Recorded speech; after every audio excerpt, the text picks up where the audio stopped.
Welcome to the Aggieville Alleycats podcast, where come rain, shine, or anything in between, we're here to deliver to you the Kansas State sporting news you so love. I'm Ace Edwards, right alongside Connor Balthazar. And welcome to the weekly recap, where this week we have a brand new football commit to cover, the first of the 2025 recruiting class, as well as the women's and men's Catsketball team, I guess.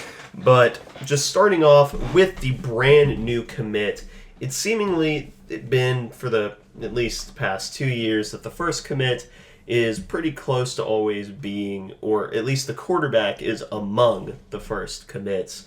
And this year is no exception, with the quarterback from the greater St. Louis area from DeSmet High School, and that is Dylan Duff, who was recruited by Matt Wells in what ended up being a pretty quick recruitment for K-State, because Matt Wells ended up landing his commitment within 3 weeks of being on staff, which is the craziest part. Yeah, that's a good way to put it, is this did go really quickly. I like that not only was Matt Wells able to move really fast once he got on staff, but also that we're able to break into the St. Louis area again, because I know that's an area that we've recruited pretty heavily, just not had a lot of success. I think Donovan McIntosh is from there. Yeah, Donnie's from that area. And I think there's probably a couple others I'm just not thinking of right now, but I think that's an area K-State would really like to get into. But K-State beat out some really quality programs for Dylan Duff. Nebraska had offered, Georgia Tech had offered, Missouri had offered, which I think that he was number 2 on their board right now for quarterbacks. And then a few other Power 5s. There was 9 total Power 5s that offered Dylan Duff, and it was still early-ish in his recruitment, which he definitely could have probably garnered a few more, I think. But I'll let you go first on what you think about Duff, though. Yeah, the thing that kind of strikes me most about Dylan Duff is he's just really polished for his age. Just generally as a quarterback, he's looked like the most traditionally quarterbacky of any quarterback that we've recruited since probably either Jake Rubley, or Will Howard.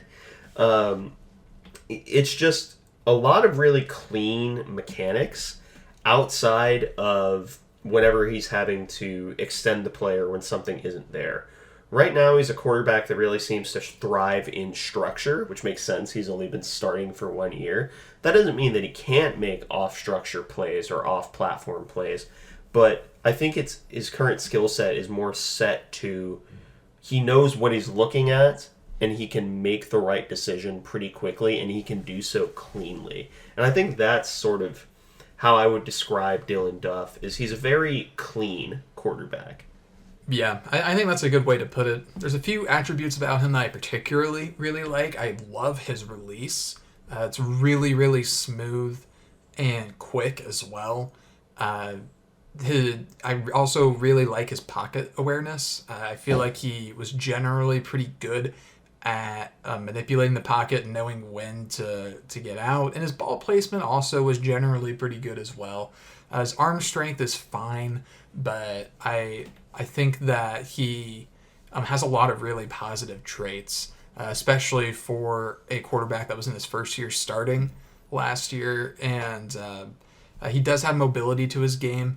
I didn't come away super impressed with it on my first watch of his highlights, but subsequent watches I was a bit more impressed with his mobility than I had been initially. One could say that he had deceptive speed, but I'm a pretty big fan of Dylan Duff. I think he has probably low-end 4-star potential when it's all said and done, especially given his mechanics right now. I think if he just becomes a better playmaker, then he could definitely see his rankings go up. But I really like him right now, and he feels very much like a Matt Wells quarterback to me, which it makes a lot of sense that Matt Wells went after a guy like Dylan Duff. And it's also impressive that when we got Wells, we didn't re-offer, I think, either of the other 2 quarterbacks that we had offered before, which was Alex Mansky and Jamison Kitna. And so Mansky committed elsewhere really quickly, and then we just went out, found our guy, and closed super fast. Yeah. And I also think it's worth noting that, some people have comped Dylan Duff to Skylar Thompson. I don't see that, really. I think he's... okay, in terms of, pure, if he was put in an NCAA game, yeah, I'd probably put him and Skylar on the, same rating as in their true freshman season. But Dylan Duff, I think, is a much better true, passing quarterback. Skylar's almost certainly the better deep threat, but Dylan Duff is near certainly the better processor and certainly has a faster release. Yeah, I think that's the big thing. I'm glad you mentioned processing because I did also really come away liking Dylan Duff's ability to read the field and process quickly, which that's something that K-State has seemed to really like in its quarterbacks in particular. It seems they've really put an emphasis on intelligent quarterbacks as of late, which you kind of have to be intelligent to be a quarterback regardless, but it seems that they've really got it tight for hyper-intelligent quarterbacks. A guy like Will Howard, I think, is the perfect example there because he got offered by the entire Ivy League. But that same can still be said for a guy like Jacob Knuth or Blake Barnett or Avery Johnson. So I'm a pretty big fan of Dylan Duff. Where his career will take him, I'm not sure, because he'll be in an interesting position where probably in a couple years, maybe 3 down the line, he'll be in a probably fairly open quarterback competition at some point with Barnett, Knuth. I mean, it's hard to really sit here and say who's going to be in the QB room and given today's college football world.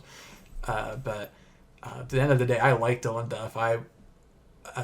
I'm excited to see how he develops over these next about year and a half-ish. But he's really good.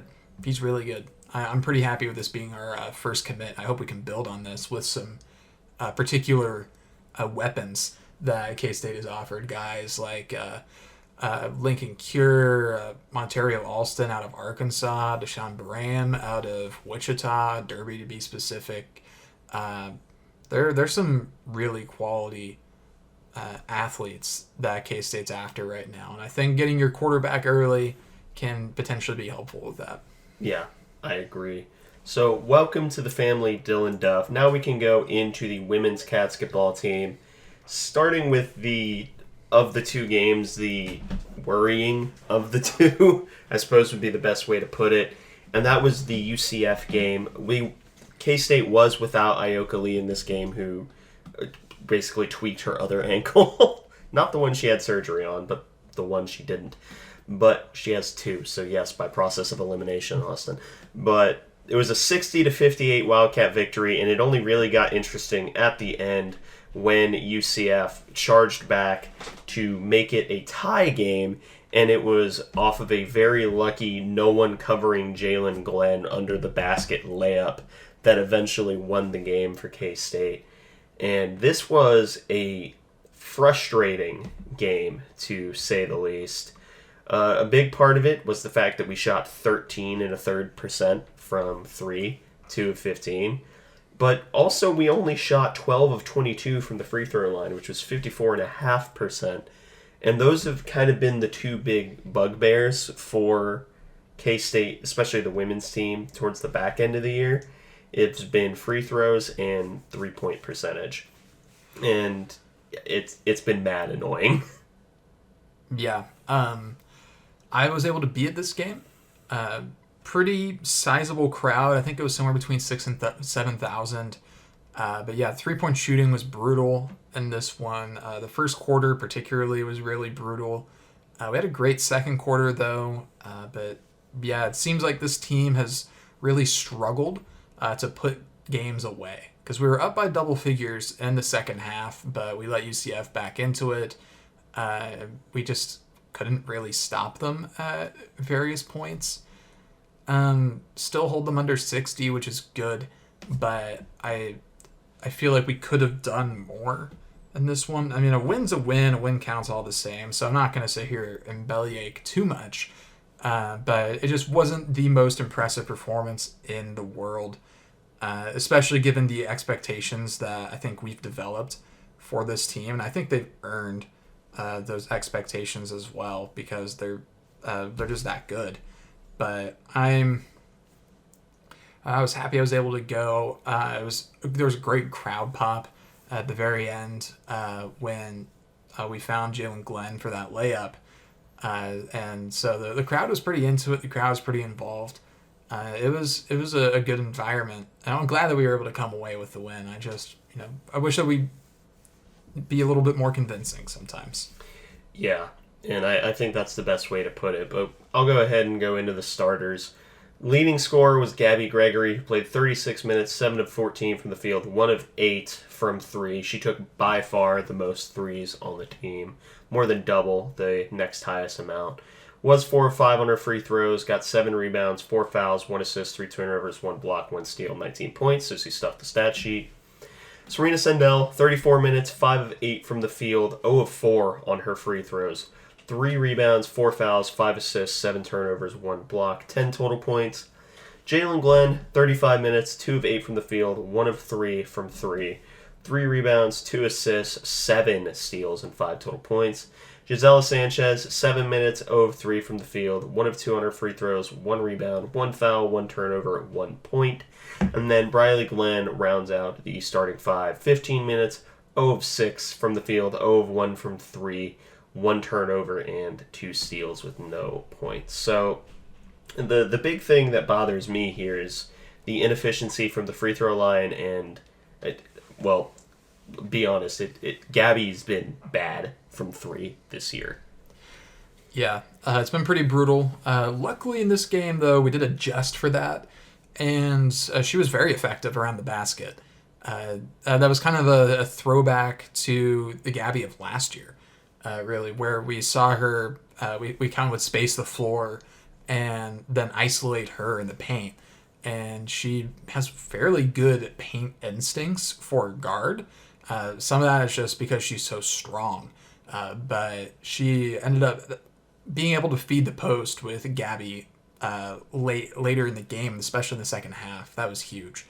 So I'm glad that we were able to adjust there because at times we have struggled with adjusting offensively this season. But this game we were kind of able to adjust to what UCF was giving us. And that was huge down the stretch. Yep. But you have the bench players. Yep. So the main name to take away from this game is Eliza Maupin off the bench. She had another great game. She's been very hot and cold this year. You're either getting a lot or not much from her. There's not been many average games from Eliza Maupin, but she went 33 minutes in this one and 5 of 6 from the field, 5 of 9 at the free throw line, and finished with 15 points. She had 11 rebounds as well. 6 of them were offensive, so she gets a double-double. She had 1 foul, 1 assist, 2 turnovers, and then 3 steals as well. She's so good at getting in the post and then, for lack of a better word, kind of pulling the chair out from under the person that she's guarding, where they're used to that leverage of her being there, and she just steps out from around them and just knocks the ball away. Yeah. And she's gotten really good at that. Part of that's just because she's so athletic and has great instincts. But Ziona Walker also had a quality game. She was getting to the bucket and had some really nice contested layups. She's been really good in that game, especially in conference play when the three-point shot has been falling quite as much. But she gave us 28 good minutes, went 4 of 7 from the field, 0 of 1 from 3, 2 of 2 at the free throw line, finished with 10 points, and she had 5 rebounds, 2 fouls, 4 assists to just 1 turnover, and then she added a block and 2 steals. So really, really good game from Zy Walker, and I'm glad that she's been able to adjust her game, where she hasn't been shooting as many threes, but she's been so good at getting to the bucket this year. And then Terrence Sides, she played 12 minutes, didn't make any shots, and had 2 rebounds, 1 foul, and 1 turnover. So not the greatest day for her, but she's been very hot and cold as well in conference play, even coming off of what was a really good non-conference. But she just needs a little bit more time, and this is valuable minutes for her. Yeah, and I think that's really important to note is just like the bench production that K-State has been able to get, even when you have moments of, I suppose the best way to probably put it would be moments of weakness. Yeah, that's a fair way to put it. But the next women's game was up against West Virginia. This was a top 25 matchup, and this was a classic game. And I kind of wish K-State would stop being in classic games because it's, goodness gracious, it's stressful. But the beginning of this game was terrible. K-State looked terrible. Like, really, really bad. Second quarter was really good. Third was mid. And then the fourth quarter, we should have won, but we forgot that we had a foul to give, so we forced overtime. But then someone named Ayoka Lee, decided that she was going to completely take over. Sometimes Ayoka Lee has these games where she just decides that she is going to win whether we want to or not. Mm-hmm. And this was one of those games. Because not only was she doing this on 2 bum ankles, she put up all these stats in just 26 minutes. And she was phenomenal in the parts of the game that I watched. I have a late class on Wednesday, so I was only able to watch the second half. I was just sitting there fuming at the stat track during the first half. It wasn't better watching it. Yeah, I do not doubt it. I was thinking about pulling it up, but I saw the score and I was like, that wouldn't help at all. But Ayoka Lee, 26 minutes, 12 of 17 from the field, 10 of 14 at the free throw line. So she finished with 34 in this one. Just an absolute dominant performance by Ayoka Lee. 12 rebounds as well, 3 of those on offense, only 1 foul in the 26 minutes she played. So that just goes to show how dominant she was defensively. And she had 1 assist, just 2 turnovers, 2 blocks, both of which were comical, and then added a steal as well. And in overtime, she was showing a lot of passion, which she normally doesn't. She's normally very reserved as far as great players go, because normally you see a lot of great players kind of wear their heart on their sleeve, but Ayoka Lee's generally the opposite. But you could tell that she was really in the zone in this game. Maybe it was some pent-up frustration with the injuries and not having been able to play very much, but she was fantastic. This was going to go down as one of her career games, I think, even though she's obviously had games where she's dropped more than 34. She's dropped more than double that. Yeah. Or she's dropped almost double that before. But doing it in just 26 minutes on 2 injured ankles in a game where she was limited, I mean, just 26 minutes to get this production is incredible. But Serena Sundell's next on our list. She played 32 minutes, went 5 of 10 from the field, made 1 3-point shot on 1 attempt, and she did get injured on the attempt. Should have been a foul. Yeah, it should have been a foul, because I think it's generally a foul when you don't give proper space to the shooter to land on a 3. So that's what that should have been, but they didn't call it. She missed her 1 free throw, so she finished with 11 points. And had 1 rebound, 1 foul, 3 assists to 5 turnovers, 2 blocks, and a steal. So kind of turnover happy. In general, we were pretty turnover happy. We had like 12 turnovers in the first quarter. It was pretty abysmal. Then Briley Glenn, she played, I think that's 38 minutes. Yeah. It's tough to read the font on the new website. Yeah, the new website's not great. It's not it. It really isn't. But Briley Glenn, 38 minutes, 2 of 5 from the field. 1 of 1 from 3, and then 3 of 6 at the free throw line. She actually finished with 10 rebounds, which is surprising. And then 1 foul, 1 assist, 2 turnovers, a steal, and then finished with those 8 points. She was also teed up for trying to tell the referees that Serena was hurt. Yeah, that was a pretty brutal call. But Briley, 38 good minutes, and then making the 1 3-point shot. Jalen Glenn played 43, 2 of 3 from the field, 1 of 1 from 3, and made her 2 free throws. So she finished with 7 points, had 5 rebounds, 4 fouls, 3 assists, 4 turnovers, and 3 steals. So a good game for Jalen Glenn.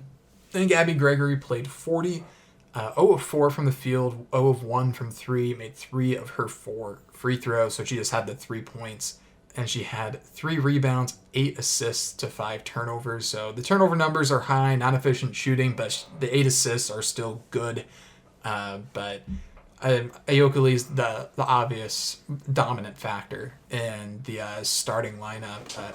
And this is, I think, another example of a game where Serena needs to be taking more shots and needs to be even more aggressive, which I feel like almost every game she's ever played is an example of that, because so many of the buckets she gets are just easy for her. And some of that may just be a really good understanding of when she has leverage and when she doesn't. But I really want Serena Sundell to do more, because she is just so talented. But this isn't Serena Sundell's game. This is Ayoka Lee's game. Yeah, but there were a few bench pieces as well. Liza Maupin played 19 minutes, 2-6 from the field, 1 of 4 on her free throws, 7 rebounds, 2 fouls, 1 turnover, 2 blocks, 2 steals, 5 total points.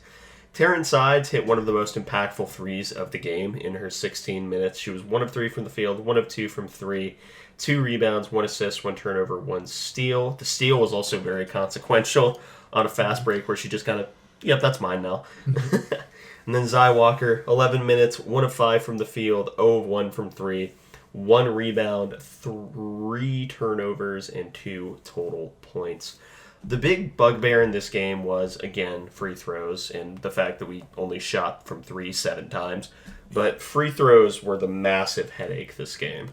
Yeah, especially in key situations, because 19 of 31 is already not great. That's over 60%, so it could be worse. But the issue was we were not making our free throws when we needed to make our free throws. And we could have ended the game in regulation multiple times, and we just weren't hitting our free throws. Bradley Glenn missed a few. I think Gabby missed one. Eliza missed a few.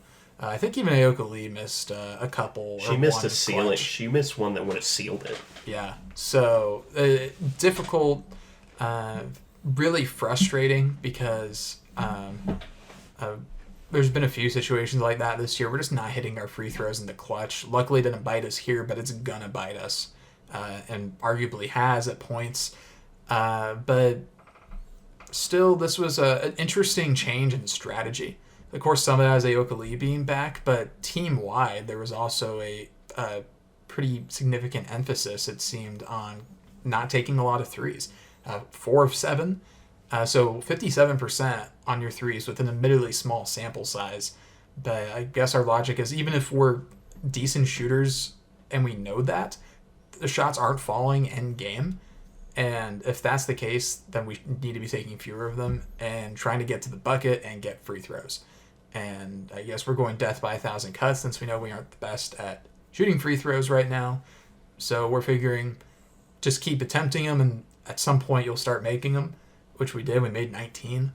But luckily we got past our first quarter struggles, and we were great in overtime as well.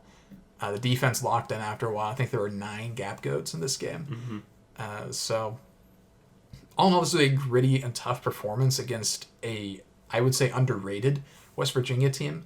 They were only ranked 22nd, but this is only like their 4th loss on the year, which is absolutely nuts to me that they're only 22 when their record is like 22-4 or something like that. Yeah, it's ridiculous. But K-State wins off points in the paint. They got 42 of them, 45 rebounds. It was massive. 23 turnovers was pretty terrible. But they did calm down a lot in the second half and overtime. Most of those turnovers came in the first quarter. Yeah, first quarter was atrocious. But K-State is now in a pretty decent position for their Big 12 hopes. They just need Oklahoma to lose to one of Oklahoma State, Texas, or KU. And if we win out, we will probably end up with a share of the Big 12 title. And because we end up playing KU, Iowa State, and Texas Tech in Lawrence, in Bramlage, and in Lubbock. Texas Tech isn't that great this year. Iowa State, whenever they aren't having devil magic in Hilton, it's not magic, actually. It's just referees getting intimidated for some reason, because I guess they park their cars right outside and they have a specific ref spot. But, it's looking good for the women's team. And now we can talk about the long-awaited return of the Batcats, a team that I forgot to mention in the preview, but it's still important to note that the Batcats are indeed playing baseball now. Yeah. I'm happy that they're back. They already have 4 games under their belt, and they've got 3 more coming up this weekend for their home opener.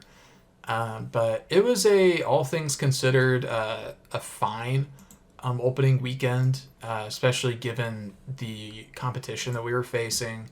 The teams that we lost to were the type of teams that they've been able to practice outdoors a lot. Mm-hmm. And the teams we beat are teams that haven't been able to practice outdoors much, very similar to us, but we're just better than them. So with the gift of hindsight, this went probably pretty much how it should have. But still frustrating to drop a couple games where it really felt like we could have won them. But all in all, it was still a pretty productive trip.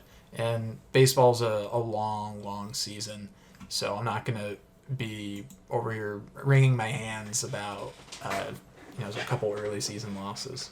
Yeah, especially given the fact that K-State, I think, by most metrics, has the hardest strength of schedule in the non-con this year. We probably overcorrected in that regard to getting RPI'd last year. But we can just start from the top. We're not going to go through every single stat line because there's still other stuff that we want to cover and we don't want to be here for an hour and a half.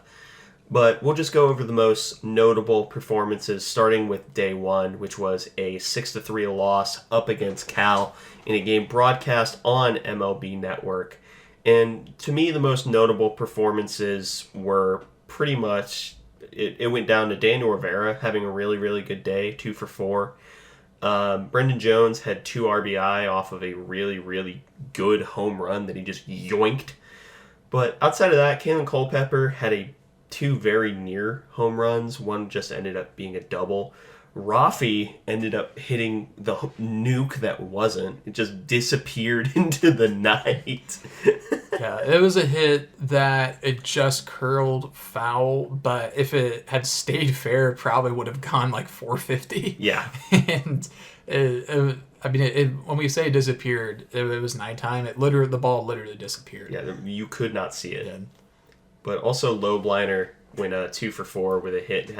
Lobliner's been, at the beginning of the year, has been really, really good. Yeah.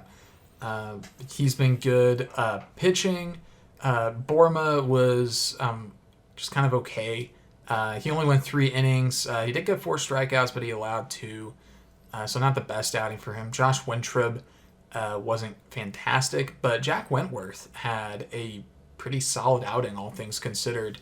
Just 1 earned run and 2 2/3 with 5 strikeouts and a walk. And also he punched himself in the face. Yeah, he did. He punched himself in the face numerous times coming onto the field. I guess it worked because he ended up having the best outing of the day for any K-State pitcher. And has also changed up his game a lot. He's a curveball guy now as opposed to being a more traditional fastball slider heavy.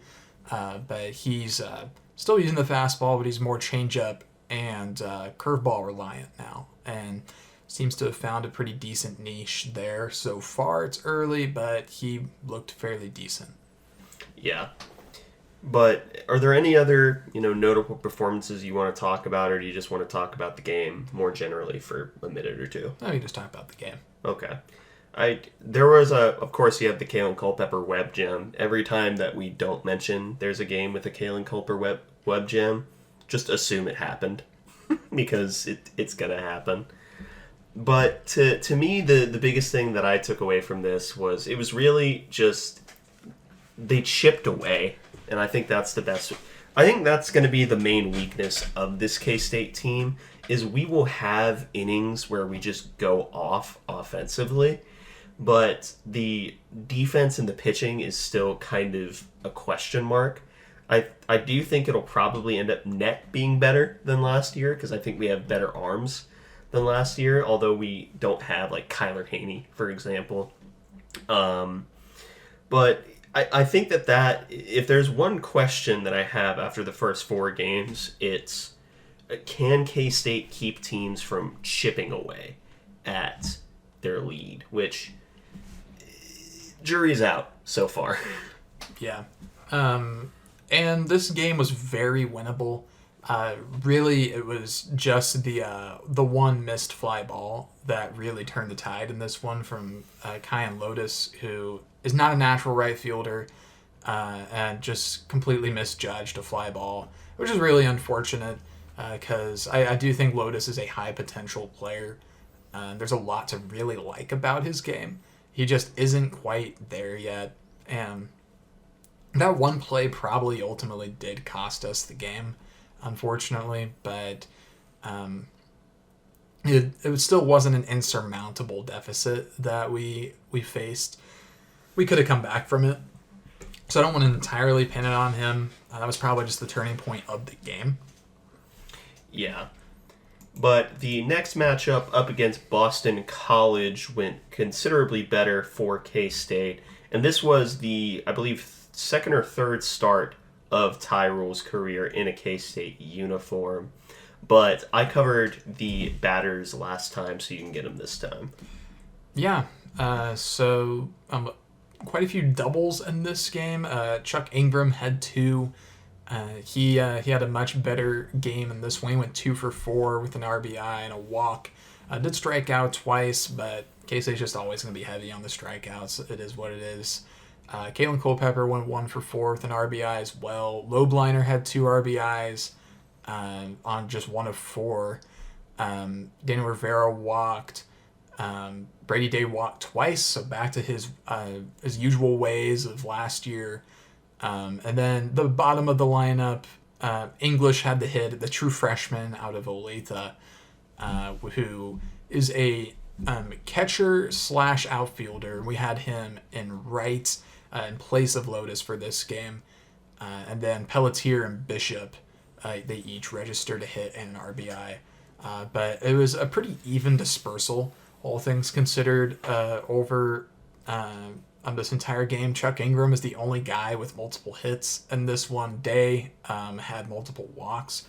But Brendan Jones got hit by a pitch as well. But that was really about it. There were 3 double plays as well in this game. K-State, I think, is about at the top of the country right now in terms of double plays turned. Yeah. So we definitely ground into a lot of double plays, but we're also going to get other teams in double play situations with Culpepper at shortstop, Day at second, and then David Bishop at first has been fairly decent so far this year too.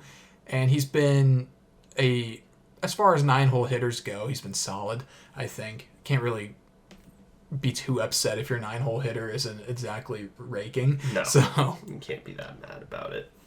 But on the mound is where a lot of good was seen for K-State, including Tyrule, who ended up going 6 innings, 4 hits, only 2 earned, 3 walks, and 6 strikeouts. The only complaint I had is that he was left in for too long, because the 7th inning was really the only inning where BC was making even remotely something resembling a push. And then Weisenbaker ended up coming in relief, had a pretty tough day. But then Blake Dean came in for the 3-inning save with only a walk and 6 strikeouts, only giving up, well, exactly 0 hits. Yeah. So Blake Dean was a massive surprise coming into this game. We were high on him, but I don't think even we were 3 innings, no hit high on him. Yeah. Like, I saw him in K-State's fall game against Iowa Western, and I thought, oh, this guy's good. He could be a decent reliever, but this definitely exceeded my early season expectations for him. But it's clear that K-State is very high on Blake Dean playing him this early. Yeah. That's pretty much it for the BC game. Ended up winning 6-4. But then the Georgetown game, this one ended up coming down to the wire, and by coming down to the wire, I mean we sweated it a little bit more than we probably should have. It was a 7-6 Wildcat victory, and the first time we saw Tyson Neighbors this year, who ended up giving up a two-run homer whenever he made his first appearance. But in terms of offense, there's a lot to like here. Brendan Jones ends up going 2 for 4 with a home run. Chuck Ingram also goes 2 for 4 with a home run and a walk and a strikeout. In fact, the only difference between Brendan Jones and Chuck Ingram's stat line is the number of RBI and the left on base. Kalen Culpepper, 1 for 5, including an absolute missile. Whenever Kalen Culpepper's hitting the ball this year, he's hitting nukes. But yeah, Lobliner also goes, Brady Day and Lobliner also go 2 of 3, and the entire bottom half of the lineup failed to record a hit. But yeah, it was a massive home run day for K-State, and I think that's probably the best way to put it. Though there was an error from Daniel Rivera, his first on the year. It was just an overthrow. But you have the pitching. Yep, this was the first time we saw 4 pitchers in a game. We saw a new pitcher, I believe a transfer from Wabash Valley, Jacob Frost. He started in this game. He went 5 innings, only gave up 3 hits and 1 earned run. So one of those runs was off of, because he did give up 2 total runs. One of those was off of the error from Rivera. But 3 walks, 4 strikeouts, did hit a batter. He went 95 pitches. And as far as a day 3 pitcher goes, I was fairly impressed with him, especially given our history with struggling to find a day 3 pitcher. But Frost was pretty solid, I thought, for his first outing on the year. We also saw Preston Martinez for the first time this season. He went 2/3 of an inning and gave up 2 earned runs on 2 hits and also hit a batter. So just 14 pitches for him was not fantastic, only facing... facing 5 batters, so not the best day or best debut for Preston Martinez, who's a guy who I do like. I do think he brings value to this team as a weird arm angle guy, and is generally got some good stuff. It just wasn't his day. But then Jackson Wentworth, he pitched for the second time this weekend, and he gets credit with the win in this one. He goes 2 1/3 with 2 strikeouts, faces 7 batters and disposes with all of them in just 23 pitches. Really, really good stuff from Jackson Wentworth. He does occasionally give up solid contact at the outfield, which is one of the drawbacks, I guess, with Wentworth. So he may be a guy that's better away than at home, but Wentworth is... The comeback. He's definitely a lot better. He took a massive step forward, which that's something that we speculated could happen given how long Tommy John takes to recover from, and that's what he dealt with as a true freshman. But now he's a redshirt sophomore, a full 2 years removed from that, and he looks like a different pitcher at this point, and he's doing really well. And Tyson Neighbors, we saw him for the first time this year, not his best day. He still finished in Tyson Neighbors fashion, but he pitches 1 inning, gives up a hit, 2 earned runs, 1 walk, and then 2 strikeouts. So he did finish on a good note, but he did have to make it a little bit dramatic, which I think is maybe what he prefers, honestly. I think that he sometimes thrives in the high-pressure situations that he creates for himself. Yeah, we call that the Neighbors special. Yeah. He likes to make it a little dramatic. He likes to make it worth the price of entry. But he's still a very entertaining pitcher. Yeah. Then the final game we have to talk about is up against Arizona State. Arizona State ended up walking away with the win, 9-6. And this is the definition of a team that just chips away at your lead and refuses to go away. And because after not scoring in the first 2, they score 3 in the third, 1 in the fourth, miss out on an inning, and then score at least 1 in every inning afterwards. 1 in the 6th, 2 in the 7th, 2 in the 8th.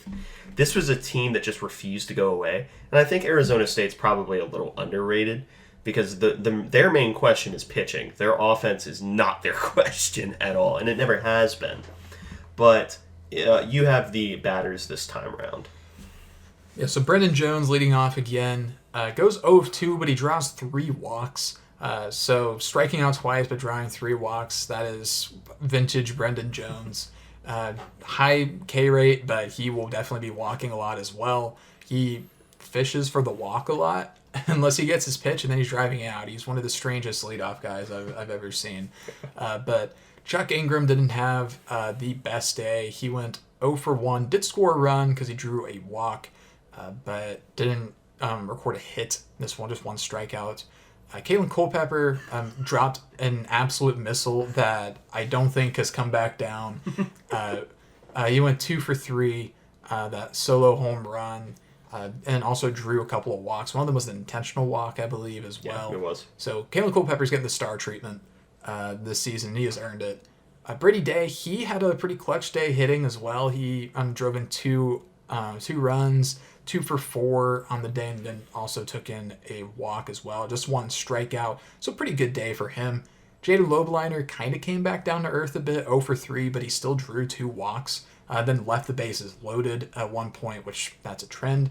Kyan Lotus went 1 for 4 with 2 strikeouts. He left the bases loaded at one point as well. Nick English came in and pinch hit in the top of the 9th and had a sac fly, so we got an RBI out of it. Daniel Rivera, he went 1 for 4. Also dropped a nuke. Yeah, when he dropped a nuke too, and then drew a walk as well. Rafael Pelletier, 1 for 4 with 2 strikeouts.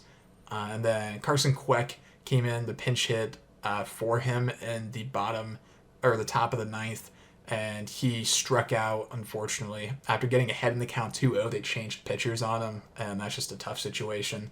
But so he leaves the bases loaded on what could have been a lead-taking grand slam. And then David Bishop, he went 0 for 2, but he scored 2 runs because he walked twice and left 1 on. But yeah, K-State left the bases loaded 3 times in this one. Really, really unfortunate. So they had their chances to win it.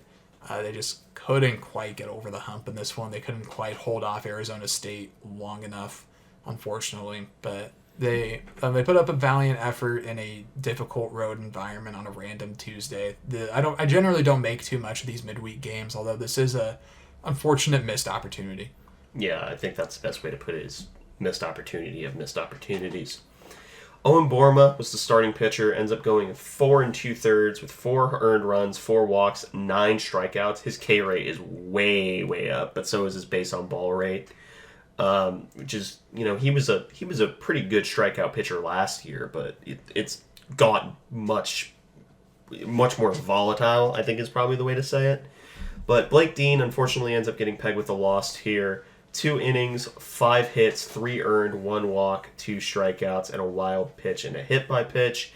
Then Tyson Neighbors gives up 2 runs as well, but he only gives 1 walk, 3 strikeouts, and a wild pitch. So again, it was just a tough day for the pitching. I will say that the strike zone was really bad. Yeah, this was a brutal strike zone both ways. We'll give credit where credit's due. It was consistent. They were very consistent in not giving anyone anything. I mean, we threw 167 pitches in this game, but Arizona State threw 200 pitches in this game as well, and they won. So, and we saw 8 Arizona State pitchers in this game, so they brought out all of the stops to get this one over K-State. So that goes to show the type of team that K-State is viewed as this year. For the first time in a very long time, over a decade, K-State kind of has a target on their back. So we may have to get used to seeing 8 pitchers in a game in a random midweek, which is not a position you really want to be in. No, it's not where you want to be. The only time you want to be in that sort of position is because you're dropping 20 runs. Yeah. But in terms of what's up next for the Batcats, they have the weekend series up against Holy Cross, which is their home opener. And then next weekend, they have no midweek games, but they do play up against UMass Lowell. And then the week after that is a massive 2 midweek games against Tennessee and Clemson. And if you want to know what this team is, you will find out after Tennessee and Clemson. Yeah. That is the sort of series where I would not be shocked if Borma on Friday is limited to 2 or 3 innings because we want to pitch him on Tuesday against Tennessee. And we may see something similar for Clemson with Roll. Or maybe we see somebody different, but that is a massive 2-game stretch with 2 road games against ranked teams. That's going to be in the spring break window, I think, for K-State students. But they're road games, so that's not going to be too much of a negative. But I'm glad that we have these 2 series upcoming against Holy Cross and UMass Lowell to hopefully figure out a little bit more of our bullpen situation. But got to take care of business against those teams. Yeah, absolutely.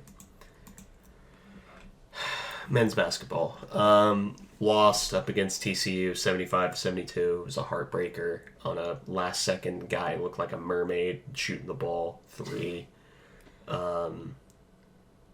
Yeah. I was only able to watch a little bit of this because I was busy for the first half, and then I listened to the rest of it while I was driving to Manhattan for the women's game. So I was like about to pull into the Aggieville Brewing parking lot when Jameer Nelson Jr. hit the 3, and I was already devastated, but then I saw the video of what it actually was later, and I just crumbled. I couldn't believe it.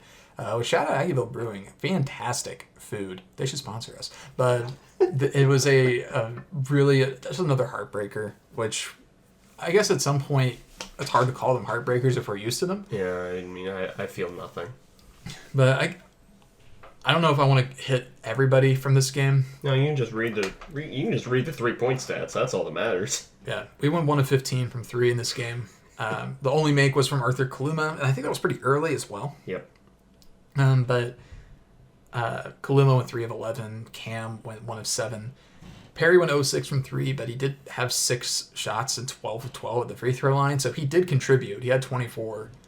So I'm not gonna. Tyler Perry's not the object of anger. Sorry, I think if you for just this heard me one. die. Sorry if you just heard me die. Step my own neck. But it's a rough game. David Gasson, he was good. In this one, he had 12 on 5 of 6, 2 of 2 at the free throw line. Good job, Dave. Then 4 rebounds, 3 of them offensive rebounds, just 2 fouls, and added an assist with no turnovers, 3 blocks, and a steal. That's fantastic. Yeah. That's genuinely, I can't think of a better game to ask for from David Gasson than that. And supposedly he's playing through injury right now as well. So it's nice to see him really playing with some passion and really putting himself on the line for the team in a situation where a lot of guys probably wouldn't. So pretty awesome for David Gasson. Really nice performance. Yeah. I mean, other than that, I really don't feel like talking about this game. I don't feel like talking about this team, honestly. Yeah, they went 25 of 29 at the free throw line. Good for them. That's pretty good. Yeah, that is pretty good. That's genuinely good. Yeah, that is genuinely good. Just can't go 1 of 15 from 3 at home. No, and you also can't give up. I think it's a 20-2 run. Yeah, the 20-2 run. How could we forget? But just a brutal loss. This is the sort of loss where if we miss the tournament, when we miss the tournament, we're gonna look at games like this in particular. Home game, very winnable game. Just let's slip away. It's so tough. So tough. Yep. Last one's up against Texas, 62-56 victory. You can tell I don't want to talk about this team. 62-56 loss. 62-56 loss. My fault. I would have been actually happy if we won. But again, the only thing that people are going to remember about this game is going 5 of 19 from 3 and Day-Day Ames clotheslining someone towards the back end of the game. That's all that's going to be remembered in this game. David Gasson had a pretty solid game again in his own right. Yeah. He had 12. 2-7 at the line is pretty bad. But 5 of 8 from the field, 7 rebounds. Did have 4 fouls in this one, but added an assist. No turnovers again, which is key. Which K-State did kind of keep the turnovers down this one, honestly. I mean, Tyler Perry had 6, which is brutal, but we only had 13 as a team, which is still a lot, but it's below our average of, I believe, 15. Yeah. So, small victories, since we're not getting actual ones, but still a rough performance. Nobody really shot efficiently other than Dave, which... famous last words for a basketball season is the only reliable shooter we have is David Gasson. But Art just wasn't finding the bottom of the bucket. Cam went 2 of 10. Perry, he went 3 of 8 from 3, which is fine, I guess. 5 of 13 from the field was pretty rough. Did have 3 steals. I mean, this was a game that we did really cut down at the end, but just, again, we couldn't get over the hump. That's kind of been the story of this team, is we're very good at cutting the lead down. We're very good when our back is up against the wall and it's now or never. But then once we play ourselves out of that position, we just don't know what to do. Yeah. It's just pretty brutal, unfortunately. Just it's been a really rough back half of the schedule for K-State. Yeah. And I hate to sound apathetic, but I also am apathetic. So I this is a team that's going to miss the NCAA tournament, barring a miracle run to end the season, and also probably winning the Big 12 tournament. It's just not a very good team, and I don't want to say I don't care at all, because it's a K-State team. Like, I'm going to care about my alma mater's team, but like, it's gotten to the point where every time we lose, I'm not thinking, "Oh, damn, we lost." I'm thinking, "Yeah, that's about right." Yeah. And the women's team has been doing so well that I think it's also helped kind of soften the blow. I mean, the women are 23-4. I know people have been kind of on them recently because they have had a bit of a rough stretch, but they're still 23-4 and unbeaten at home. So let's maybe be grateful, I guess, because it could be much worse looking at a different team. But if there's gonna be a run, which there probably won't be, but if there is going to be, this Saturday they play ranked BYU. They put up a valiant effort in Provo, so they get them back in Manhattan. And if BYU is not shooting the lights out from three, which we certainly won't be, but if they aren't, then this could be an opportunity for a quad one win that we just desperately need. And then 2 days later, we'll get West Virginia at home, which we beat them once on the road already. So theoretically, we should be able to at least be competitive in that game. So there's a possibility here for us to get at least a couple more wins in the upcoming 5. I'm not really happy about the last few. but we do have the opportunity here where if we play our cards right, we could be going into Cincinnati with a 2-game win streak. And if we get really lucky, we'd be getting to lose that 3-game win streak after we lose to KU at Allen. And then we'll get a rematch against Iowa State at home to end the year, where maybe we can put in Taman Lindsay and have him like smack Taman Lipsy. By the way, those are 2 different names. Yeah. Yeah, I think that's all I have to say. Yeah, I don't have anything else for men's basketball. We do have a couple other sports to briefly touch on. Yeah, you can talk about those. Yeah, the tennis team is ranked. Granted, tennis rankings go all the way down to 75. Yeah. We are not ranked 75th, though. We're ranked like 53rd. Yeah. So still in the bottom third of the rankings, but hey, we're there. Given that last year we went like 2-20 in tennis, and right now we're 6-2 headed to conference play, I'm gonna give them some flowers. I'm gonna be grateful that we have a team on campus that is winning, even if it is tennis. Vanessa Suarez is 58th ranked nationally as an individual as well for tennis. They have Iowa State coming up, and Iowa State sucks, so they should be able to get a win there. Get to 7-2. Is there tennis bracketology, do you think? I don't know. Maybe. MJ from Kansas, if you are listening to this, you're the only person that seemed to be knowledgeable when replying to our earlier tennis tweet. So let us know how we're doing now, because we only have 2 losses on the year, and they were both like fairly close to like quality squads. But beyond that, we have indoor tennis Big 12 meet coming up. Yeah, indoor track. I said indoor tennis. I meant indoor track. But indoor track Big 12 championship is coming up. A few notable performers there. Monique Hardy for women's weight throw. I think at one point she won like 6 or 7 meets in a row or something crazy like that. And then our men's 4x4 relay.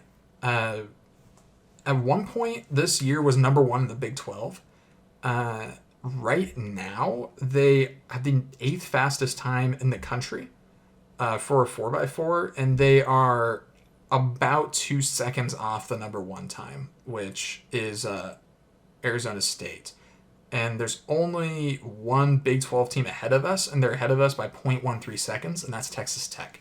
So there's a non-zero chance that we'll take gold at Big 12 at the Big 12 meet in the big event. Every track meet that's ever existed has ended with a 4x4. I don't know why that's a tradition, but every single track meet ends with a 4x4. Well, because it's probably one of the most fun to watch. That is true. So that's actually probably what it is. But we have that, and then, of course, we always have high jumpers as well to keep our eyes on. But I think D. Scott Fritchen wrote a piece on the anchor of the 4x4 relay team, Tavon Underwood, who is somebody I think that we might have talked about or tweeted about at one point, because he's a true freshman, and his high school sprint times were absolutely nuts. And he had a 100 or 200 meter time that would have gotten us points at the NCAA Outdoor Nationals in last year. So there's some genuinely good athletes on the track team, and we have not really covered them much since the incident, but I guess this is just our wacky segment for this week.